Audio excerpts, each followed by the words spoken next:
Hello students, today I will discuss number of relations, symmetric relations and reflexive relation on a given set.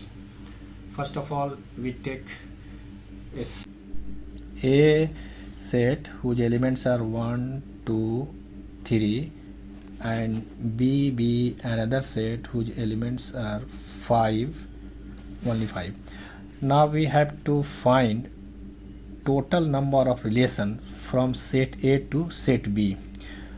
First of all, we calculate Cartesian product of set B. A cross B is equal to 1 5 order pair, 2 5,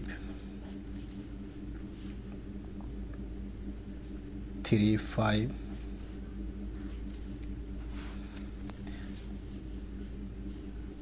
this is the order pair of set A to set B, A cross B. Now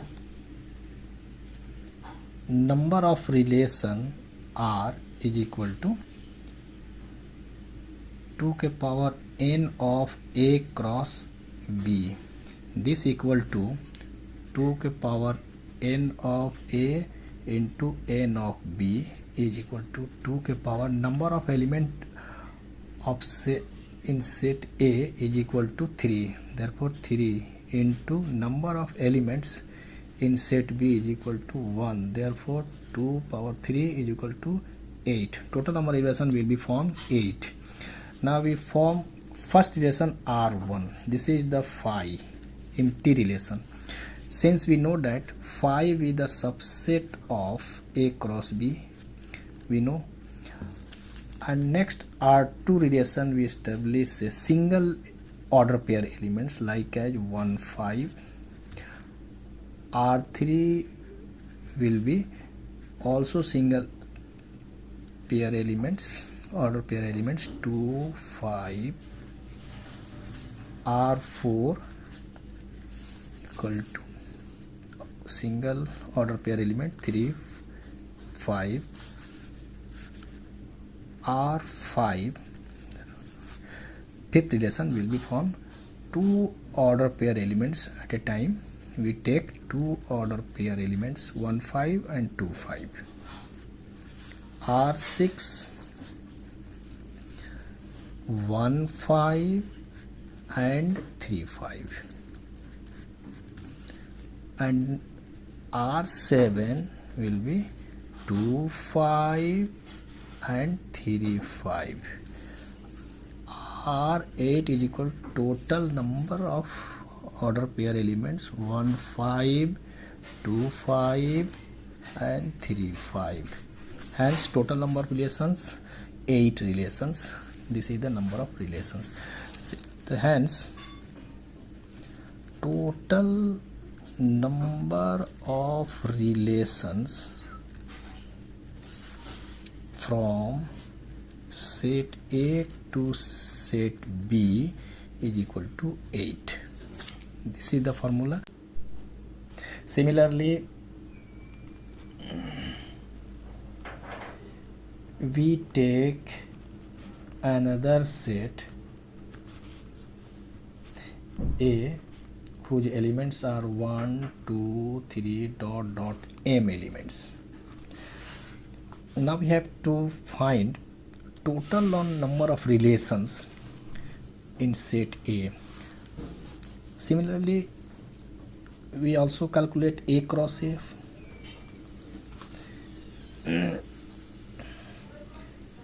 1 2 3 dot dot m elements and cross 1 2 3 dot dot m elements. Therefore, after calculating, we get all possible subsets of A cross A. Total number of elements, total number of relations, number of relation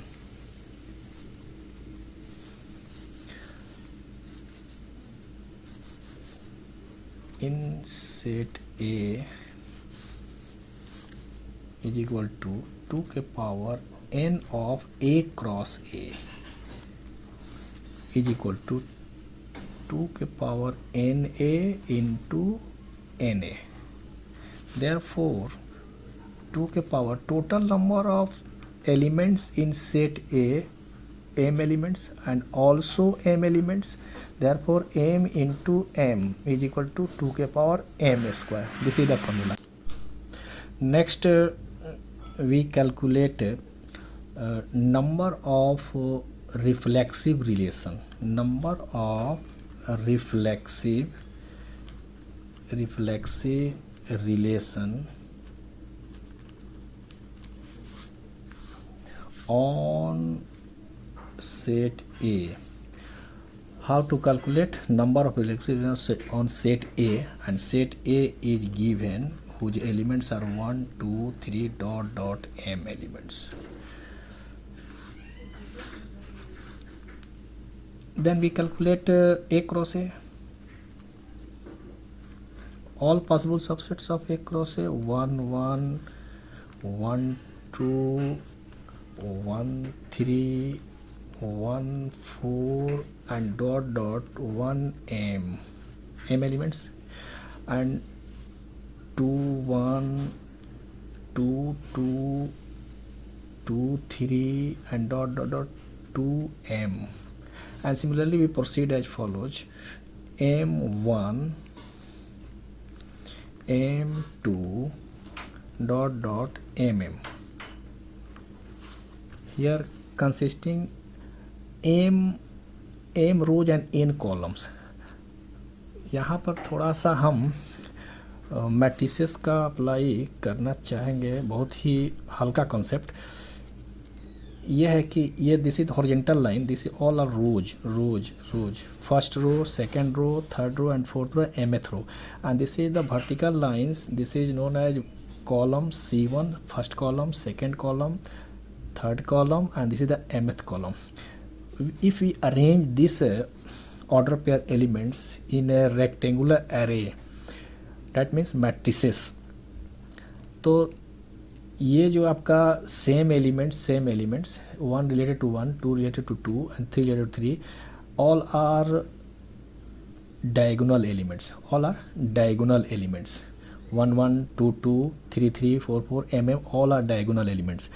हम लोग इसको discuss करेंगे matrices में कि what do mean by diagonal elements, non diagonal elements, लेकिन यहाँ पर थोड़ी सी हम कंसेप्ट लेना चाहेंगे क्योंकि इसमें कंसेप्ट की थोड़ी सी ज़रूरत पड़ रही है.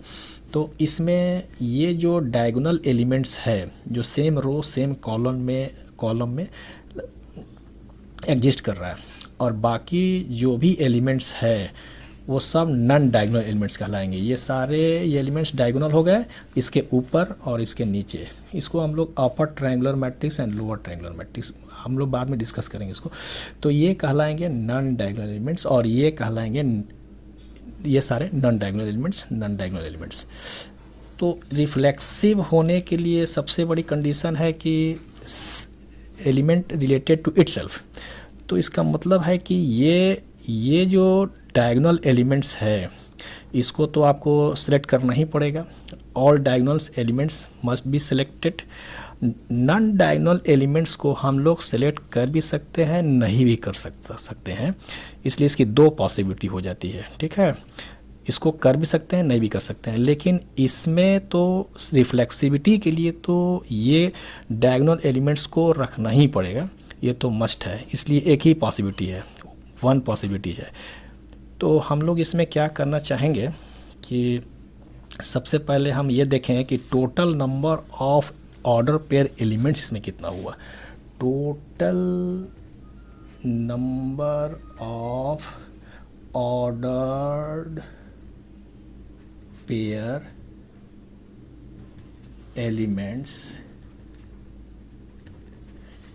इन A cross A is equal to m square होगा. m into m square order pair element इसमें होंगे. अब डायगोनल एलिमेंट्स के बारे में तो हम बता चुके हैं, जो सेम रो सेम कॉलम. तो यहाँ पर हम लोग कंसेप्ट लेंगे कि एलिमेंट रिलेटेड टू इटसेल्फ, तो 1 1 2 2 3 3 4 4 5 5 and so on mm all are diagonal elements. तो डायगोनल एलिमेंट्स का तो पॉसिबिलिटी एक ही है, उसको रखना है फॉर द कंडीशन रिफ्लेक्सिविटी के लिए, वो तो मस्ट है, तभी रिफ्लेक्सिव होगा। अब हम बात करते हैं total number of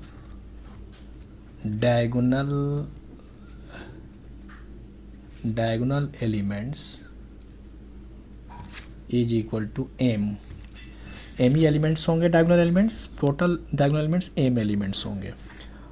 and total number of non diagonal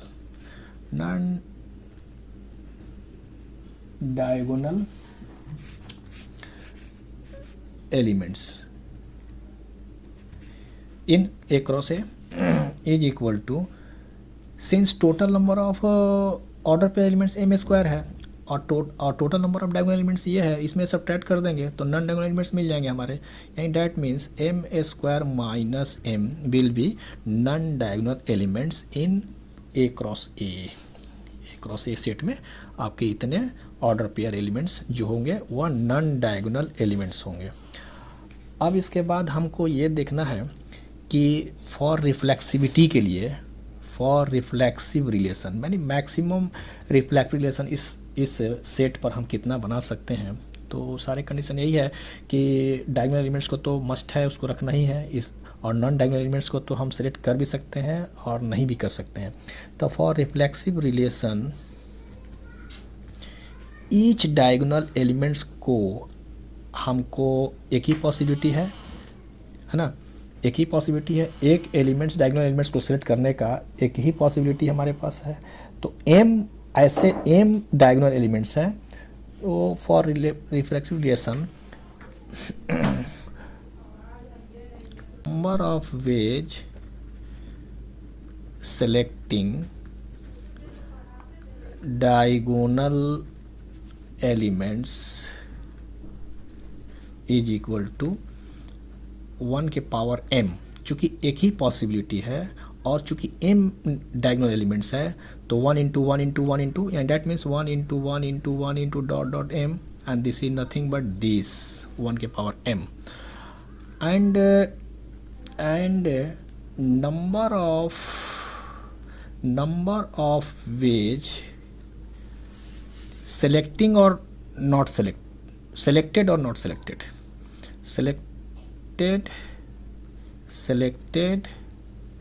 or not selected of non-diagonal elements is equal to 2 into 2 into 2, कितने टाइम्स जाएंगे ये, चूँकि total number of non diagonal elements आपका एम स्क्वायर माइनस एम है, तो 2 इसलिए आया कि दो पॉसिबिलिटीज है ना, इसलिए उसको 2 से हमको 2 into 2 into 2 और कितने तक नॉन डायगोनल एलिमेंट्स होंगे, m square minus m times तक, and therefore total number of ways selecting और not selecting of non diagonal elements is equal to 2 के power m square minus m, and hence we conclude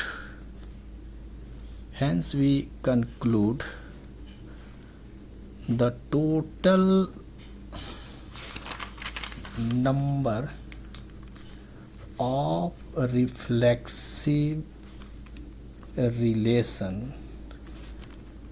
on a set A as follows is equal to number of ways selecting diagonal elements into number of ways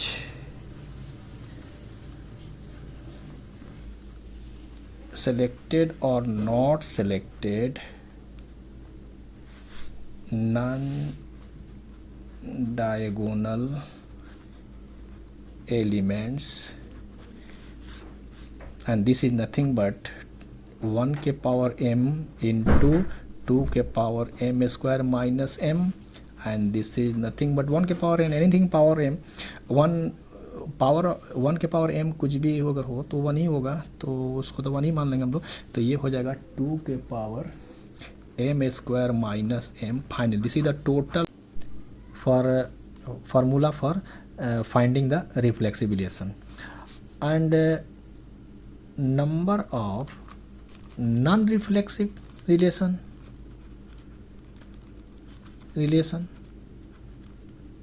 is equal to how much।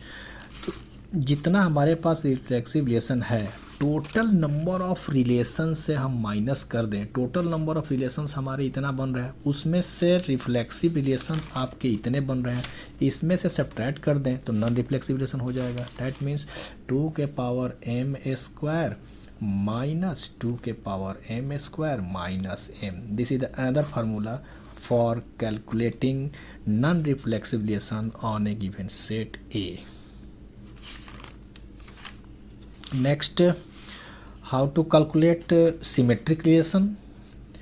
Symmetric relation. Symmetric for symmetric relation.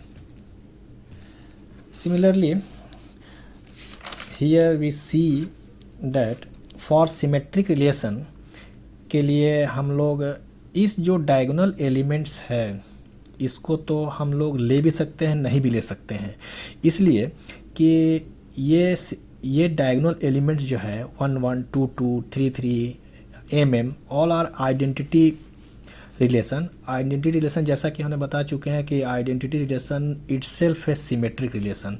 तो ये symmetric relation में भी आपका ये concept आ सकता है इसका, कि हम इसको भी डायगोनल एलिमेंट्स को भी ले सकते हैं, नहीं भी ले सकते हैं, ठीक है। तो ये सिमेट्रिक के लिए भी कंडीशन को फुलफिल कर जाता है। और दूसरा, इसका भी 2 पॉसिबिलिटी हो गई डायगोनल एलिमेंट्स के लिए। यहाँ पर डायगोनल एलिमेंट्स के लिए 2 possibility, may be selected, may not be selected. इसका ऊपर का डायगोनल एलिमेंट्स के जो ऊपर के ऑर्डर पेयर एलिमेंट्स हैं और नीचे डायगोनल एलिमेंट्स के नीचे जो ऑर्डर पेयर एलिमेंट्स हैं, ये सिमेट्रिक होने के लिए अगर 1 2 सेलेक्ट करते हैं तो 2 1 ऑब्वियसली हो जाएगा, क्योंकि 1 2 है तो 2 1 होना चाहिए। अगर 1 3 सेलेक्ट करते हैं तो 3 1 होना चाहिए, 1 4 सेलेक्ट करते हैं तो 4 1 होना चाहिए। This is the condition for symmetricity. तो इसका मतलब ये हुआ कि अगर नॉन डायगोनल एलिमेंट्स को भी हम 2 पॉसिबिलिटी हो सकती है एक एलिमेंट्स को सेट करने के लिए, आइदर 1 2 सेलेक्टेड और नॉट सेलेक्टेड। जैसे 1 2 सेलेक्टेड और 2 1 ऑटोमेटिकली सेलेक्टेड, 1 3 सेलेक्टेड और not selected. But here 1 1 2 2 3 3 also diagonal elements may be selected, may not be selected. Hence, diagonal elements having 2 possibilities and non-diagonal elements having also 2 possibilities. We can write it as follows here.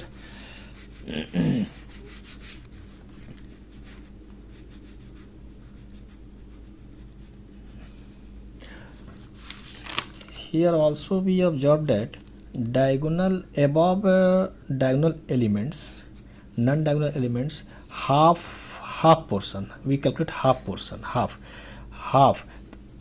this is the half. 1 3 selected, 3 1 automatically selected, 3 1 below the diagonal elements and 1 3 above the diagonal elements. The total number of half of this portion will be how much? Since this is the non-diagonal elements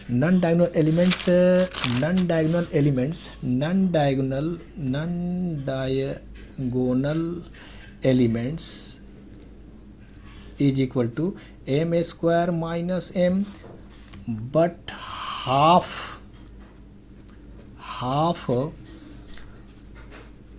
non-diagonal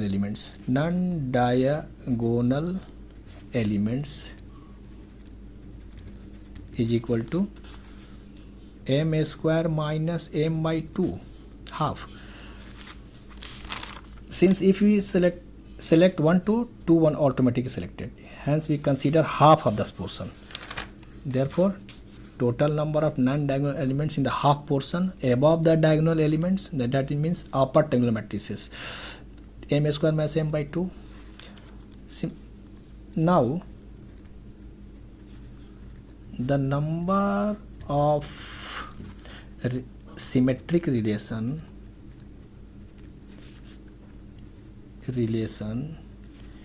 on a set A is equal to number of ways selecting or not selecting diagonal elements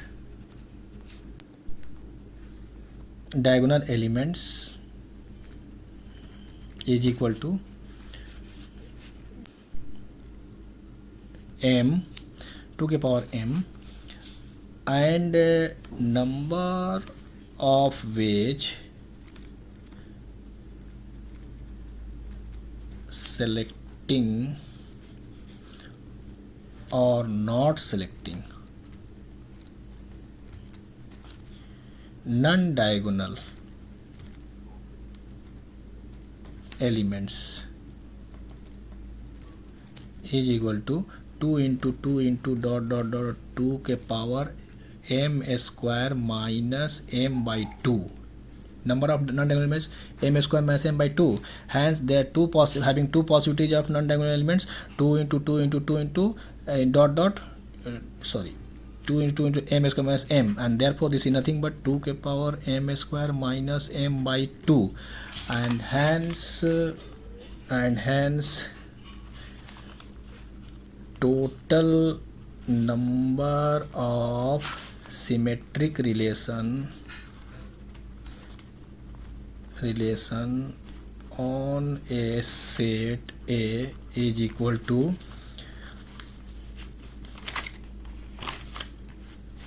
2 के power m into 2 के power m square minus m by 2, and since base is same, therefore we finally m square plus m by 2, and also we can rearrange as m into m plus 1 by 2. This is the formula for total number of symmetric relation on a given set A whose elements are m elements.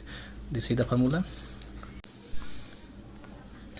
Now let us start function.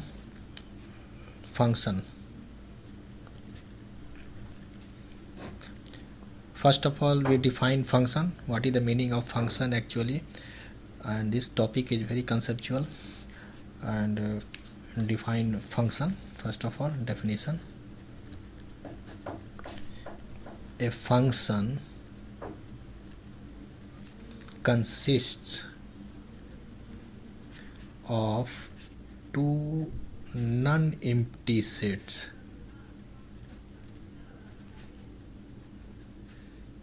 that is x and y.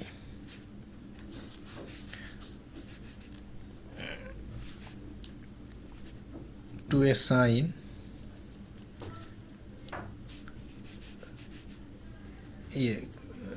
which assigns to each element a small x belongs to capital X a unique image y belongs to capital Y set under the rule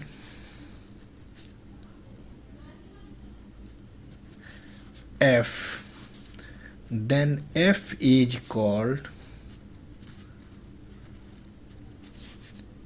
function.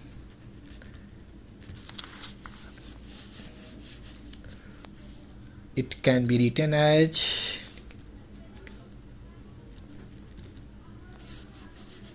follows: f is defined over set x to y. Function defined here set x to set y. Now I would like to clarify in other way. यहाँ पर हम देख रहे हैं का कि दो sets लिए हुए हैं, एक्स और वाई, दोनों नॉन एम्प्टी सेट्स हैं। इसका हर एलिमेंट्स का एक यूनिक इमेज वाई में मतलब एग्जिस्ट करता है, वो रूल एफ के तहत।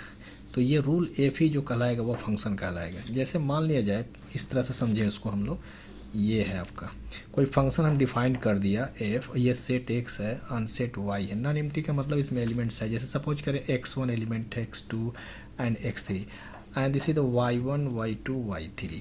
तो x1 एलिमेंट्स का इमेज मान लेते हैं, सपोज करें y1 है, x2 का y2 है, x3 का y3 है। This is the meaning. तो यहाँ पर हम लोग ऐसा लिख सकते हैं कि fx1 is equal to y1, fx2 is equal to y2, fx3 is equal to y3। इसका मीनिंग है पढ़ने का कि the image of element x1 under the rule f is y1 and the image of x2 under the rule f is y2, the image of element x3 under the rule f is y3. This is the meaning, and also we read as we can read as the value of function at x1 is y1, the value of function at x2 is equal to y2, and the value of function at x3 is equal to y3. This can also be read as here y1 y2 y3 all are the images of the element of set x, x1 x2 x3. Here x is called domain of f, that means domain of f is equal to set x, and codomain of f is y. What is the meaning of domain and codomain? Domain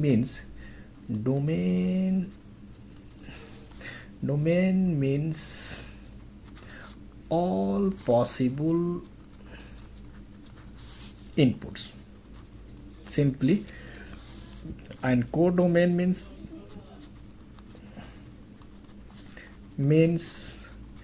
all possible outputs. This is the simple meaning of domain and codomain. But here domain means also set of all elements, and codomain means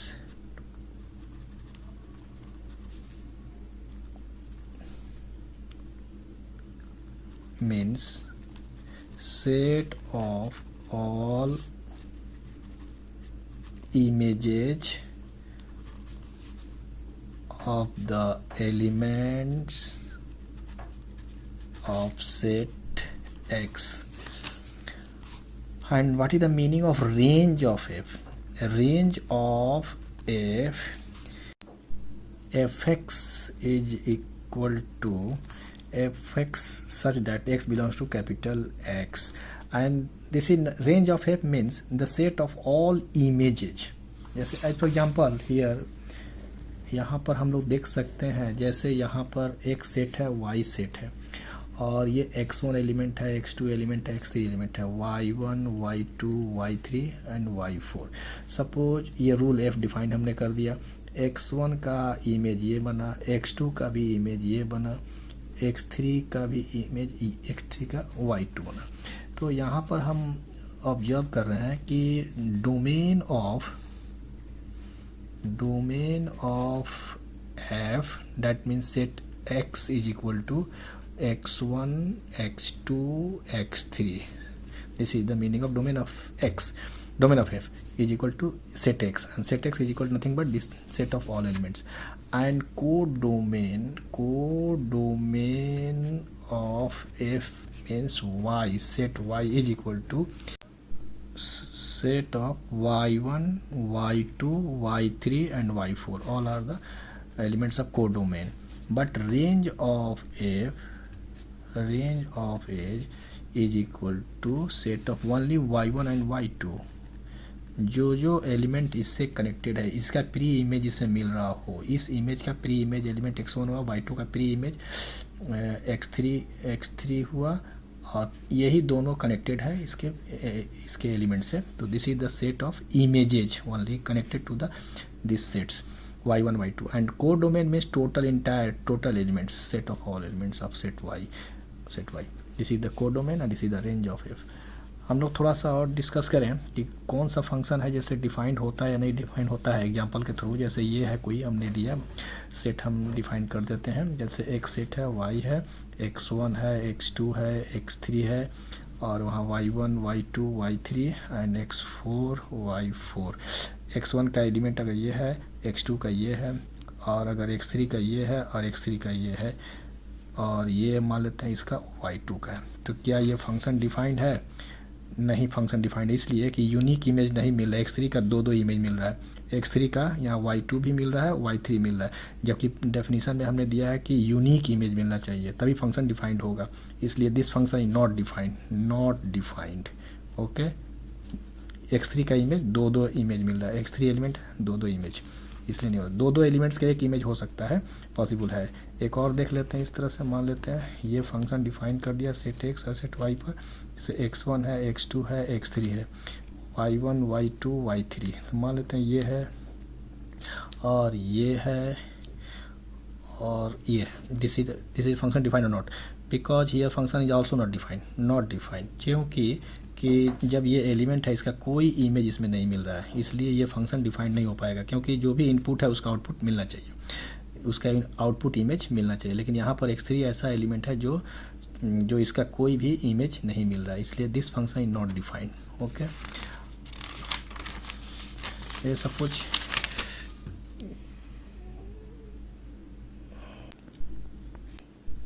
अब हम लोग बात करते हैं real valued function के बारे में। Real valued function. Okay, suppose f is defined over set x to set y. If x and y both are subset of real numbers,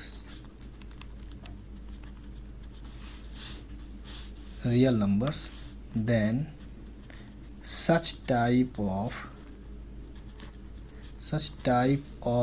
function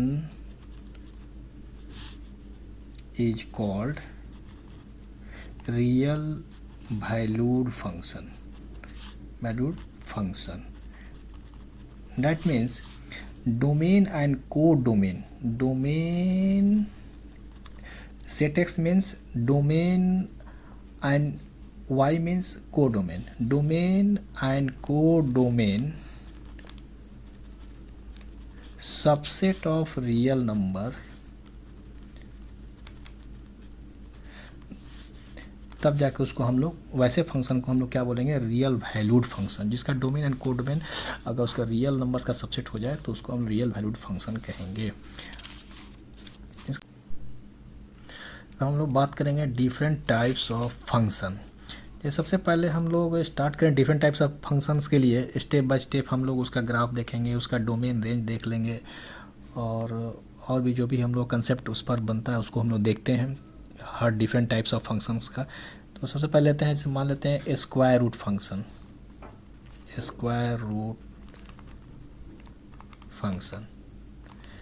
इसको डिफाइन करते हैं। It is defined as f is such that real positive to real and defined by fx is equal to root x। इसका मतलब ये हुआ are positive का मतलब कि डोमेन उसका पॉजिटिव रियल नंबर होना चाहिए और दिस इज द को डोमेन। को डोमेन पर कोई रिस्ट्रिक्शन नहीं है, यानी पॉजिटिव नेगेटिव दोनों हो सकता है रियल नंबर्स का, और इसमें सिर्फ पॉजिटिव रियल नंबर। चूँकि यहाँ पर इसलिए डिफाइन किया गया है, पॉजिटिव रिस्ट्रिक्शन लगाया हुआ है कि एक्स का मान नेगेटिव देने से ये फंक्शन वैलिड नहीं हो पाएगा, क्योंकि रूट नेगेटिव आ जाएगा। रूट नेगेटिव एक कॉम्प्लेक्स टाइप में बनेगा, रियल वैल्यूड फंक्शन नहीं हो पाए। यहाँ पर आर रियल नंबर जब भी देंगे तो पॉजिटिव देंगे, तो रूट का पॉजिटिव वैल्यू आपका फाइनाइट वैल्यू मिलेगा, है ना। तो यहाँ पर ये this is the square root function. उसका डोमेन हमेशा क्या होना चाहिए? पॉजिटिव रियल नंबर होना चाहिए, तभी ये फंक्शन डिफाइंड होगा, अदरवाइज नॉट पॉसिबल। तो यहाँ पर हम लोग ये देखें कि इसका डोमेन क्या होगा, इसका रेंज क्या होगा। तो इसको हम लोग ग्राफ पर कैसे इसको सेटअप करेंगे, तो इसका डोमेन जो होगा, domain of f is equal to, ये क्लोज इंटरवल 0 और इनफाइनाइट के बीच जो भी नंबर दे दें हम लोग, यानी जो 0 less than equal to x and this less than infinity, अगर x का मान यहाँ पर हम लोग 0 दें तभी रूट 0 का वैल्यू 0 मिलेगा, 1 दे 2 दे, रूट के अंदर जो भी पॉजिटिव आएगा वो सब फाइनाइट वैल्यू मिलेगा इन्फिनिटी को छोड़ करके, एक्सेप्ट इन्फिनिटी।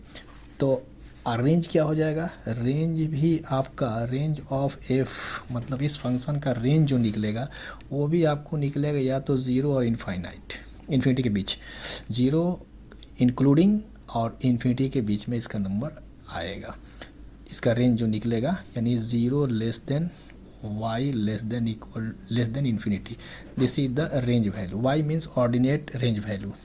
इसका ग्राफ अगर हम लोग देखें तो इसका ग्राफ इस तरह से आएगा, जैसे y एक्सिस हो गया, x एक्सिस, इसका ग्राफ जो आएगा वो आपका एक ऐसे जाएगा,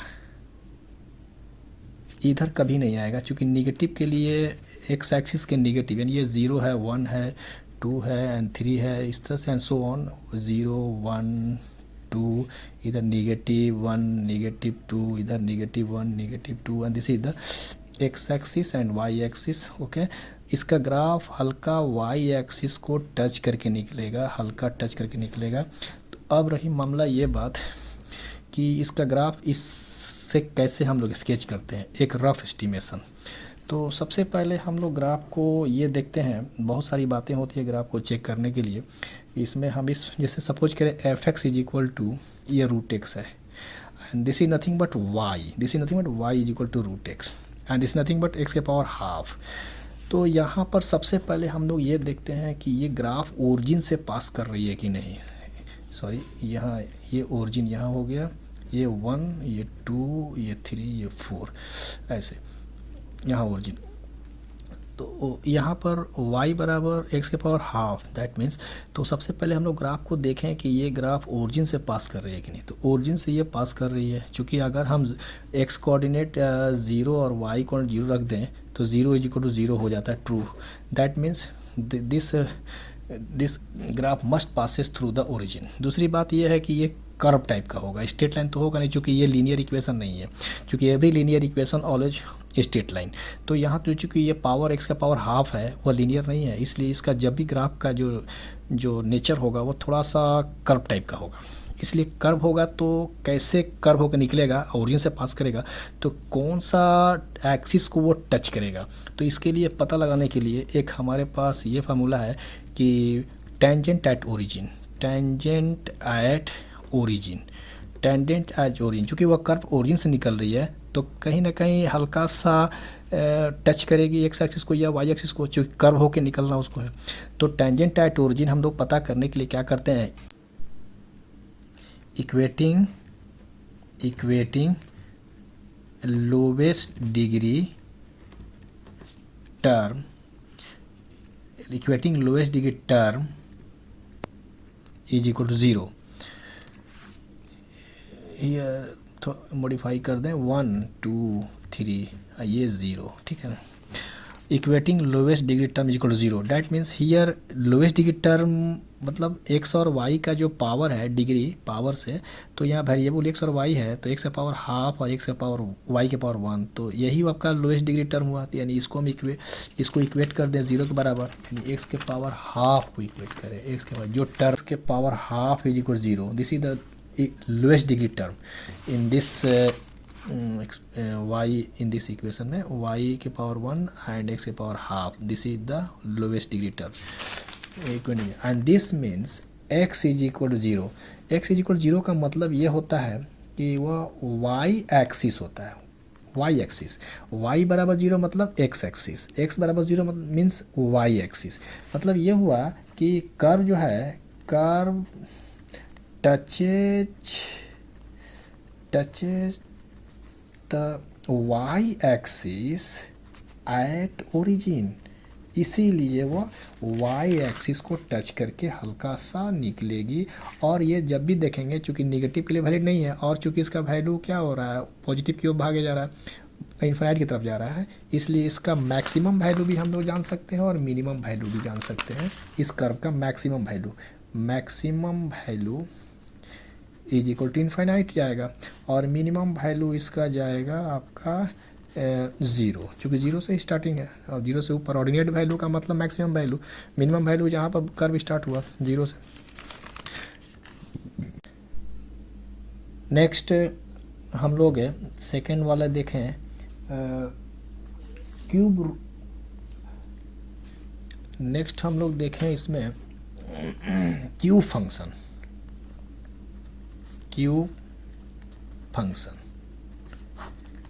क्यूब फंक्शन में हम लोग यहाँ देखें, cube function is defined as such as f x is equal to x cube. This is the cube function. अब यहाँ पर हम लोग देखें इसका डोमेन और रेंज की बात, चूँकि यहाँ निगेटिव पॉजिटिव कुछ भी देंगे तो वैल्यू इसका निगेटिव पॉजिटिव आते रहेगा। जैसे इसका डोमेन देख लेते हैं, domain of function f x is equal to आपका माइनस इन्फिनिटी से प्लस इन्फिनिटी के बीच में आएगा। एंड रेंज ऑफ एफ जो हो जाएगा वो भी आपका माइनस इन्फिनिटी से प्लस इन्फिनिटी के बीच में आएगा। ठीक है, इसी को कहते हैं all real number, set of all real numbers. This is nothing but R भी लिख सकते हैं पूरे को हम लोग, real number, set of all real numbers. इसका मतलब ये हुआ कि minus infinity less than x less than infinite, and this is the meaning of minus infinity less than y and less than infinite. This is the range value and this is the domain and this is the range. Y ordinate value को हम लोग range value बोलते हैं। तो this is the meaning and this is the meaning. तो इसका भी graph हम लोग अगर स्केच करें तो चूँकि ओरिजिन से पास करेगी, चूँकि y बराबर एक्स क्यूब है मान लेते हैं, सपोज करें, तो इक्वेटिंग लोएस्ट डिग्री टर्म। अब कौन टेंजेंट बनेगा, कर्व किसको टच करके जाएगी, तो यहाँ पर चूँकि लोएस्ट डिग्री टर्म y बराबर आपका 0 होगा, चूँकि इसका पावर 1 है, इसका पावर 3 है, तो लोएस्ट डिग्री टर्म यही हुआ। तो y बराबर 0 का मतलब हो गया एक्स एक्सिस, यानी एक्स एक्सिस को वो टच करेगी, यानी curve touches at the origin x axis. तो इसका ग्राफ जो बनेगा वो इस तरह का होगा।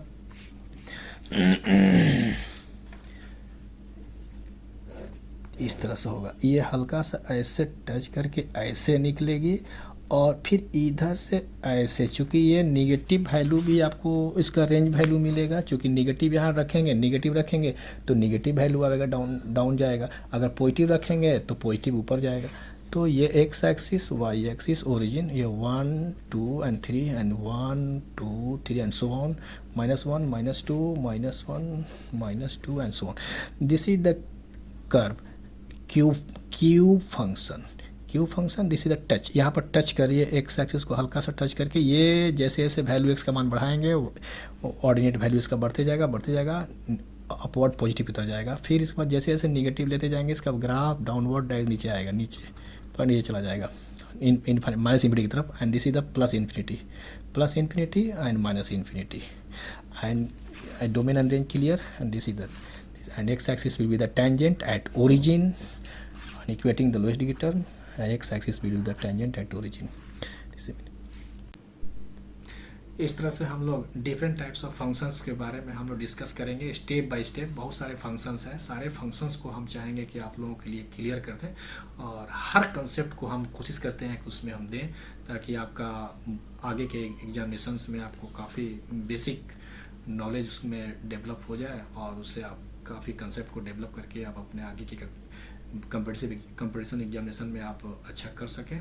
और मेरा वीडियो का जो एम है वो आप lecture 1, lecture 2, lecture 3, lecture 4, lecture 5 ये सिस्टमेटिक देखेंगे, तभी आपको और क्लियर कंसेप्ट मिलेगा। और हम कोशिश करेंगे कि आपको फ्रॉम वेरी बेसिक से लेकर के ऊपर तक लेवल को हम आगे तक बढ़ाएं। मेरा यही कॉन्सेप्ट है और हम चाहेंगे कि आप इससे फ़ायदा उठाएं। और कुछ अगला लेक्चर फिर हम वीडियो लेक्चर इसका हम बनाएंगे फंक्शन पर ही, और फंक्शन पर बहुत सारे क्लासेस अभी हम उसमें ऐड करेंगे। अभी बहुत सारे वीडियो लेक्चर उसमें हम डालेंगे, ताकि फंक्शन जो है चैप्टर काफ़ी कंसेप्चुअल है उसको कंसेप्ट को ध्यान में रखते हुए सारे कंसेप्ट को क्लियर हम करेंगे वन बाय वन करके। Thank you.